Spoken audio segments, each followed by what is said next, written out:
Samantala, patuloy ang pag-ikot ng mga opisyal ng Department of Agriculture at Department of Trade and Industry sa mga palengke at mga grocery upang matiyak na hindi tataas ang presyo ng mga bilihin ngayong holiday season. Si Vel Custodio sa detalye live. Vel? Rise and shine, Dayan, para panatilihin ang tamang presyohan sa merkado, magsasagawa ng special market inspection ng Department of Agriculture at Department of Trade and Industry sa Guadalupe Commercial Complex sa Makati City.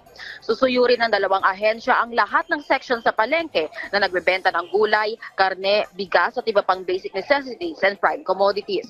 Posible rin suyurin ng DA at DTI kung tama ba ang ipapataw na presyo sa imported rice. Matapos ang nakitang pagsipa ng presyo nito ngayong may importation ban.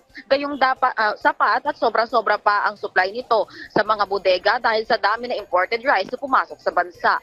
Nauna nang nanawagan ang samahang industriya ng agrikultura o SINAG sa DA na tututukan ng presyo ng bigas lalo na ang umaabuso sa presyo ng imported rice. At mababa rin naman ang presyo nito sa world market.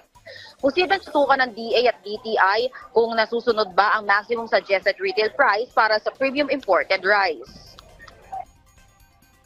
Nagtakda tayo ng MSRP na 43 pesos for premium imported. Nagtakda rin tayo for regular well milled. Nagtakda ng mga ganang presyo. So lahat na makikita natin, i-issuehan nyo na siya sa order. Tapos po anong gagawin? Papaliwanagin muna sila. Dito sa Guadalupe Commercial Complex, mabibili ang local rice ng 43 hanggang 45 pesos kada kilo, habang 43 to 52 pesos naman sa imported rice. Pagkatapos mag-ikot ng DA at DTI dito, ay magsasagawa rin ng inspeksyon sa kalapit na grocery. Balik sa iyo, Diana. Maraming salamat, Vel Custodio.